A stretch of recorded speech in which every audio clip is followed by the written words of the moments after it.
It's Friday, July 2. This is the news on PBCJ. I'm Simone Absalom Gale. The tropical storm watch for Jamaica has been upgraded to a tropical storm warning, while a hurricane watch is now also in effect for the island as Hurricane Elsa barrels into the eastern Caribbean. This means that tropical storm conditions, including possible sustained wind speeds of 34 to 63 knots or 63 to 118 kilometers per hour, are expected to affect Jamaica, while hurricane conditions also pose a possible threat to the island in 36 hours or less. At 10 a.m., the center of Hurricane Elsa was located about 1,680 kilometers east-southeast of Morant Point, Jamaica. Elsa is moving quickly towards the west-northwest near 46 kilometers per hour, and this general motion is expected to continue during the next couple of days. The maximum sustained winds remain near 120 kilometers per hour with higher gusts, and little change in strength is forecast during the next 48 hours.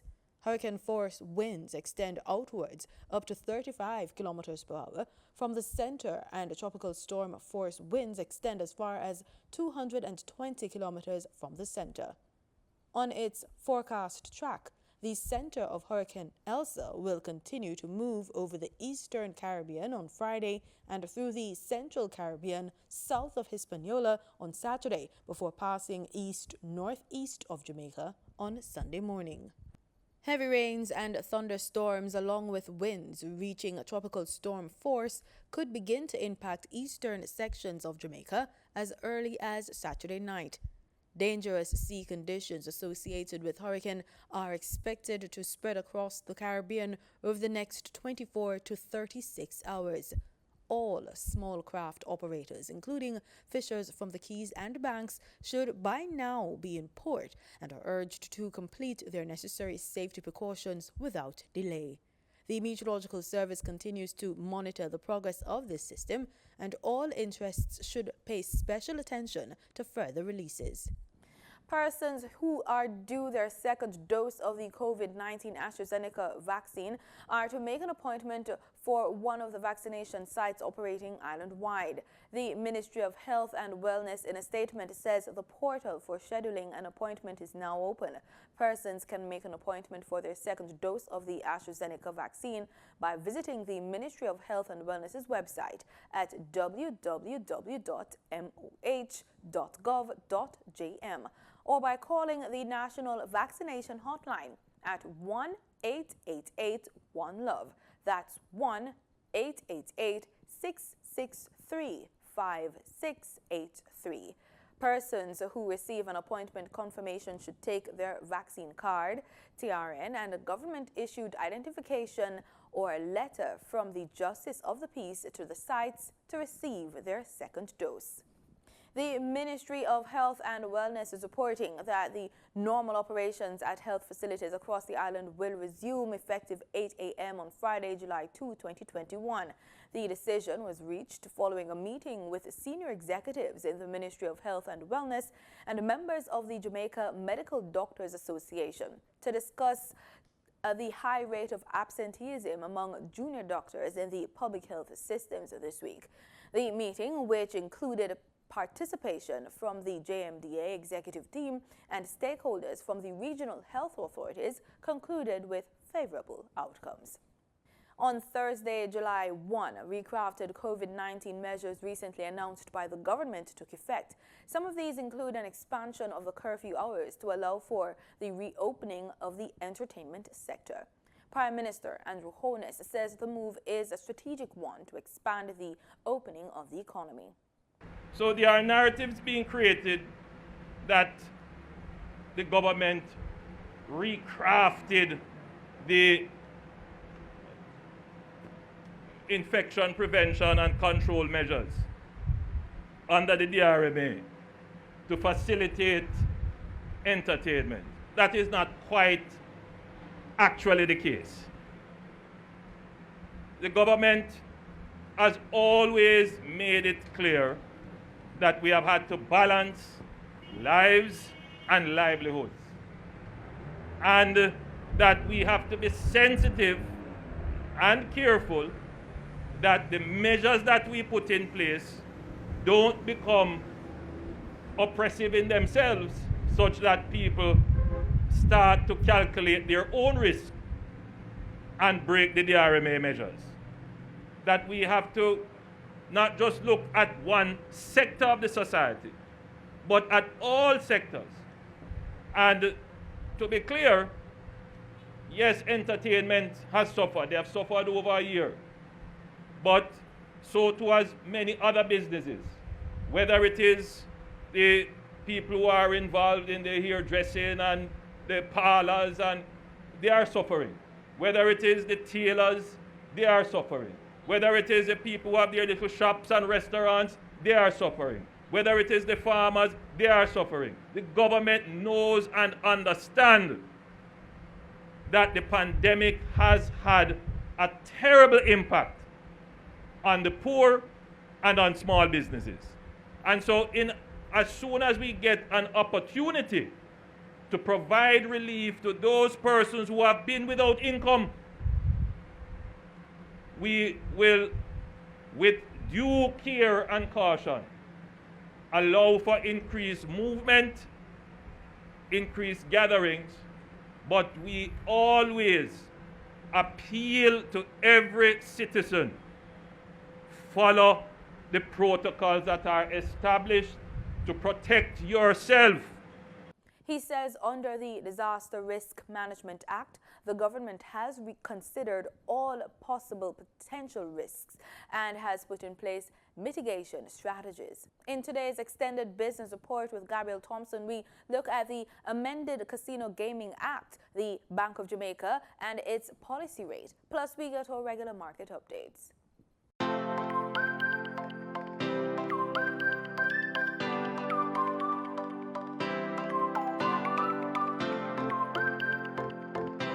We don't simply want to recover what we have lost.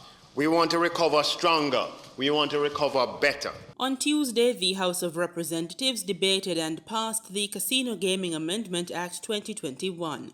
Minister of Finance and the Public Service, Dr. Nigel Clark, led the debate, saying revision was necessary in order to remain competitive within the tourism industry. He said the amendment was considered against the background of the island having a casino gaming legislative framework in place for over a decade with no successful casino gaming investment. Dr. Clark acknowledged that one recommendation of the COVID-19 Recovery Task Force, of which he was chair, was to promulgate amendments to the casino gaming legislation that will deliver results in the form of investments and jobs.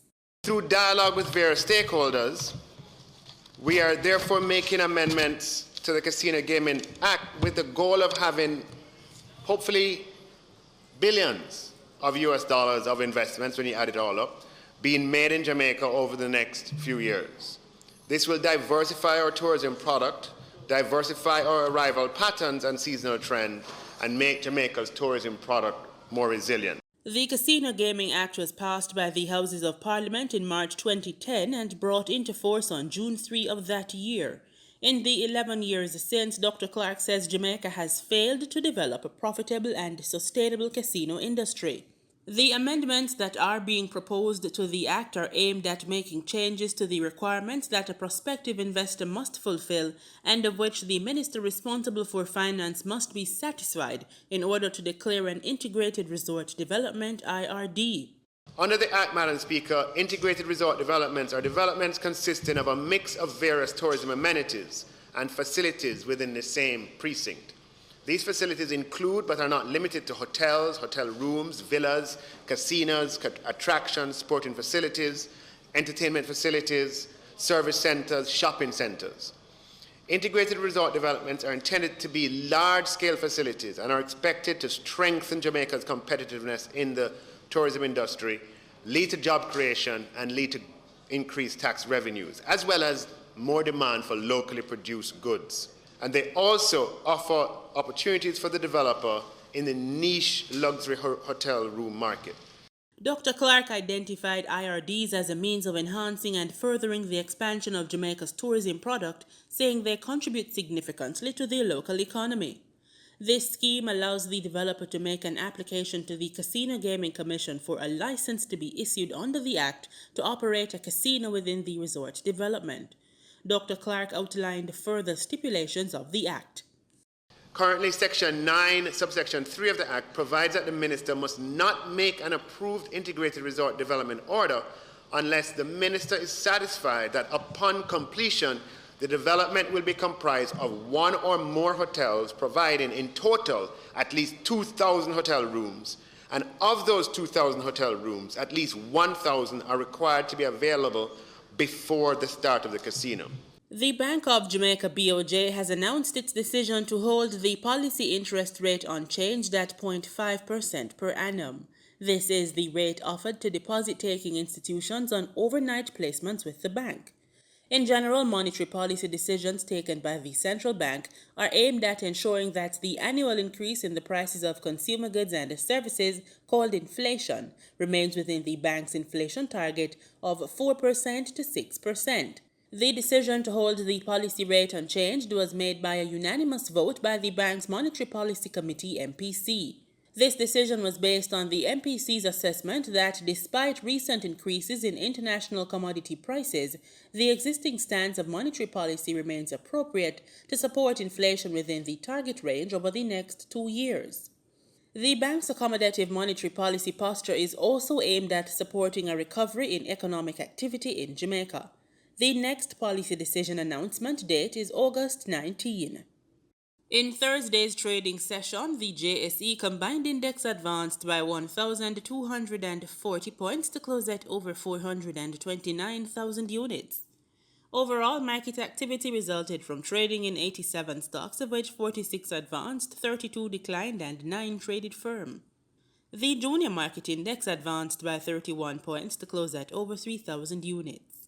Stocks advanced for AMG Packaging and Paper Company, Barita Investments Limited, and Caribbean Cream Limited. Stocks declined for 138 Student Living Jamaica, Access Financial Services Limited, and Blue Power Group Limited. Trading firm were 138 Student Living Jamaica Variable Preference, 1834 Investments Limited, and Community and Workers of Jamaica CCU Deferred Share. Future Energy Source Company Limited Ordinary Shares was the volume leader with over 4 million units, followed by Sagicor Select Funds Limited Financial with over 900,000 units, and Wigton Wind Farm Limited Ordinary Shares with over 700,000 units. In foreign exchange trading for Thursday, July 1, the US dollar sold for an average $149.87. The Canadian dollar ended trading at $122.09. The pound sterling traded for $208.43, and the euro sold for an average $180.56. In market data for oil, prices edged lower on Friday after OPEC Plus ministers delayed their output policy meeting, with sources saying the United Arab Emirates had balked at plans to return 2 million barrels per day BPD to the market in the second half of the year. Brent crude futures slid 20 cents to $75.64 a barrel. West Texas Intermediate crude dropped 15 cents to settle at $75.08 a barrel. And on that note, we close this extended edition of the Business Report Inside the News on PBCJ. I'm Gabrielle Thompson. Pleasant viewing. In regional news, St. Lucia and St. Vincent and the Grenadines are preparing for all-island shutdowns on Friday as they brace for the effects of the weather system Elsa. The three countries, along with Martinique, are under a tropical storm warning. A staggered shutdown began in Barbados on Thursday. After 18 reported cases of COVID-19 on Bimini in the last 3 days, officials have tightened restrictions on that island. Among the changes to the restrictions beyond the 7 p.m. curfew and ban on social gatherings, our funeral services are now to be held graveside only and are limited to 10 people. Weddings can be held indoors, but they're now limited to 10 people. But wedding receptions are prohibited. Churches are allowed to have services at church every day between 6 a.m. and 6 p.m. MP for West Grand Bahama and Bimini, Pakeisha Parker Edgecombe, says the additional measures are needed. I do believe that the spike in cases warrants the curfew at this time. We cannot let our guards down, and we must grab hold of the situation as early as we can. Bimini has experienced quite a number of challenges in our fight against this COVID pandemic. The curfew is what's in the best interest of that community at this time, and I support it. In addition, all bars are prohibited from operating. Groups on parks and beaches are limited to 5. Hotel and cruise ship guests will be required to remain on the premises of the hotel or cruise ship during the curfew period. Hotel and cruise ship guests may also move between the hotel and marina to the extent the marina is part of the premises of the hotel during the curfew period. The news has come as a disappointment to many in Bimini's tourist sector. We got on the phone with Pastor Oral Ellis, who owns 2 tourist businesses in Bimini. The 63-year-old says many visitors are disappointed. Knowing that this is the 4th of July weekend and people are coming and who already made arrangements prior to would be, as you just said, would be a surprise when they would get here. Officials noted in a press release on June 27th that the 11 cases reported were indicative of clustering at a local resort. There are also questions about how this will impact an expected visit by Crystal Cruises over the weekend. Ellis, who was born and raised in Bimini, was also asked how well he thought Biminites have been adhering to COVID protocols. We've been doing pretty good so far all along. And, even as I'm a preacher, and so when I preach from the pulpit and do my Bible study, I often mention that it's only the grace of God that is keeping us. Teams from the Ministry of Health were deployed to the island today to carry out vaccinations and provide assistance to the local health team. Reporting for Our News, I'm Jared Higgs. And in the Bahamas, Bimini is under a 7 p.m. curfew and social gatherings are prohibited after a spike in COVID-19 cases on the island. The tighter restrictions come as the island prepares to welcome Crystal Cruises over the weekend. Jared Higgs reports. In the current COVID-19 related lockdown, law enforcement is calling on citizens and residents to strictly follow COVID-19 safety protocols during the 2 days allowed for essential shopping. Anticipating that many persons will attempt to gain access to supermarkets and banks in particular, Police Superintendent Cromwell Henry advised people to be cautious to avoid falling victim to COVID-19. During the period of limited operation, only essential businesses such as bakeries, supermarkets, pharmacies, banks and credit unions, and medical offices are permitted to operate. The Commissioner of Police has approved the opening of restaurants for takeaway or delivery service only. Bars are not permitted to open, and they should remain closed as liquor licenses are suspended. Approval has also been given to hardware stores to open on these 2 days to accommodate persons who may wish to do repairs in preparation for the weather systems that are affecting the region at this time. All other businesses shall remain closed unless specifically authorized in writing by the Commissioner of Police. We ask persons, when you go out to shop for supplies on these days, whether at the supermarket or the hardware stores, to avoid situations that puts you at risk for infection. We ask that you wear your mask, maintain a physical distance of 6 feet when you are standing or waiting in lines, and sanitize your hands after touching frequently touched surfaces. We have been getting good cooperation in this regard over the last limited operation days that we've had, and so we urge your continued cooperation going forward. Health authorities are attempting to halt or significantly reduce the spread of the COVID-19 virus in the current community outbreak taking place on St. Kitts. Glenn Bart reporting for SKN Newsline. Some small farmers in St. Lucia have made yet another passionate plea for the intervention of agricultural officials to help control the problem of cattle damaging their crops and equipment. The farmers say the roaming cattle emerged with establishment of the Desert Star Holding Project. One of the farmers hard hit by the herds of cattle is calling for his compensation package to be fairly addressed. For 8 years, the farmers of Pbcj, who are participants in the Youth Agricultural Entrepreneurial Program, YEP, enjoyed relative peace and progress as they cultivated a range of crops primarily for the local market. But this has all changed of late, with herds of marauding cattle damaging their crops and equipment. Andrew Shalry is one of the affected farmers. He says this has led to the loss of his workers. I had 2 workers working with me, all of them move out already, and now I'm frustrated and I'm seeking the assistance for them to put more pressures on who's authorized to help me, because also I'm suffering and my workers are not even there with me right now, and everything I have to do myself, you understand? So I need the authorities to look into that and make sure that they put pressure on who authorized that they have to put the pressure on to help me with what I'm doing. Yes, I myself cannot do it alone, I myself cannot go to the owner because but they don't want to see me. So I need the authorities to do the investigation and take what I'm saying serious, because that's a very serious matter, and I need compensation to be happening as soon as possible, because what I'm doing I cannot do it alone already, because I have 2 workers working with me, I can't even pay them and I owe them. Shalry says his efforts to be duly compensated for his loss have been disappointing, as the assessment of the damage caused by the cows are woefully inadequate. We have opened the paper in front of me and I'm not playing with the evaluation that they gave to me. You understand, the evaluation is not right from the Ministry of Agriculture. And also, I could have made much more money out of my tomato alone, because my tomato alone had a roof around 40 already. My control bad estimate around $5,000. I'm not even checking about certain things. Not even my pipes is on the paper, on the evaluation right now. His brother and fellow farmer Jonas Shalry says those responsible for ensuring that farmers are properly compensated for their loss should at least be reasonable in their assessment. If like the authority or whoever that's in charge could go after the cow owner and tell them, well, that this has been going for too long, so they could try and see if they could give him a little help or a little support, so we could start and continue doing what he's doing. The Pbcj farmers would like the Ministry of Agriculture to step in to address the problem caused by the cows. The frustration is boiling over. Sometimes when we plant, the cow keep on coming and just keep on destroying our crops over and over.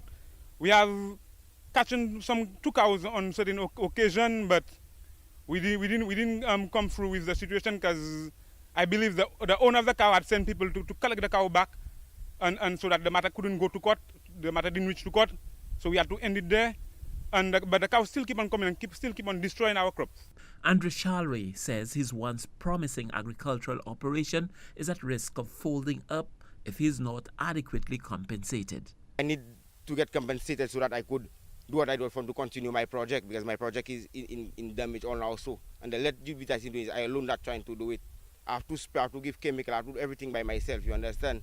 And they will just move out on me because they're frustrated too, because I don't have no money to pay them. I can give them nothing. I cannot help them with nothing. They just have to move out, go on their own. I still tell them, let's try and fix up the crop. Let's try and do something. But they tell me like, that frustrating them, like, it didn't make sense. Then cows come and mash up again, you have to come back and do the same thing. So they tell me they have to move on their own. You understand? Because I have my family, I have my father there who is blind, my sister who is retarded, and I have to check off everybody at my home, you understand? The Pbcj farmers are operating a stone's throw from the Desert Star Holding DSH project, which has been blamed for the dislocation of the cattle now menacing the neighboring farms. Stanley Lucian for the HTS News Force. We go now to sports. The Jamaica Olympic Association, the JOA, signed a sponsorship with Starlight Production Limited on Thursday. JOA General Secretary Ryan Foster gave an overview of the agreement. Back in 2018, we had signed a partnership with Starlight Productions Limited, and that partnership was both in cash and kind. The kind version of it was to improve the event execution of our member associations as well as the Jamaica Olympic Association. And it's not just to improve the actualization of the events, but to also improve the product that we offer to the public and our key stakeholders. It has been a success to date, and we have gotten numerous recommendations about how the value of execution and event management has improved since we have partnered with Starlight Productions Limited.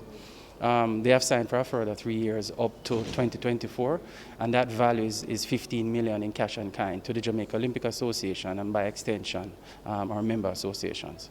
JOA President Christopher Samuda welcomed the partnership, as did Starlight's Director Dean Shepherd. Well, it has been the mandate of my administration to ensure that in the delivery of activities, in the delivery of games, that they are done professionally. And the advent of Starlight Productions Limited in our corporate suite is designed to ensure and to achieve that. So in terms of our activities, Starlight Productions Limited will be, of course, delivering the services. Sport has evolved to such an extent that we have to ensure that whatever we do as an apex body mirrors the professionalism that, of course, sport demands. So the relationship is one of a solid relationship. We have renewed this partnership because both Starlight and ourselves have a mutual interest in sport. We support the values in sport. We support the commitment that goes into sport so as to ensure that our youth get an opportunity to transition to the international stage. So it is a win-win situation, and we really want to thank Starlight for buying into our vision, articulating that vision with us, and also pursuing the mission with us. What it is that we provide a combination of cash and services. And so our services include event production, which is lighting, staging, trussing, audio equipment. And so what it allows is to the associations to be able to deliver bigger events, more elaborate events than they would be able to if they had to do a full outlay. So that's where the key really comes in terms of that combination of that cash support and the ability for the association to do bigger events and larger events to enhance their product. I'm excited. I mean, I'm a sports fan, and so just working on these types of projects is exciting for me, and I just look forward to an exciting calendar of activities which are going to be bigger and better for both associations. So, I'm excited. In the weather report, Elsa strengthened into the first hurricane of the Atlantic season on Friday as it battered the Eastern Caribbean, where officials closed schools, businesses and airports under the threat of flash flooding and landslides. Heavy rains and winds lashed Barbados as the Category 1 storm headed 4 islands, including St. Vincent and the Grenadines, which are still struggling to recover from recent volcanic eruptions. Elsa was located about 95 miles east of St. Vincent and is moving west-northwest at 44 kilometers per hour. It had maximum sustained winds of 75 miles per hour, according to the National Hurricane Center in Miami. A hurricane warning is in effect for Barbados, St. Lucia, and St. Vincent and the Grenadines. And that's our package today. As always, we say thanks for making it PBCJ. Pleasant viewing and stay safe.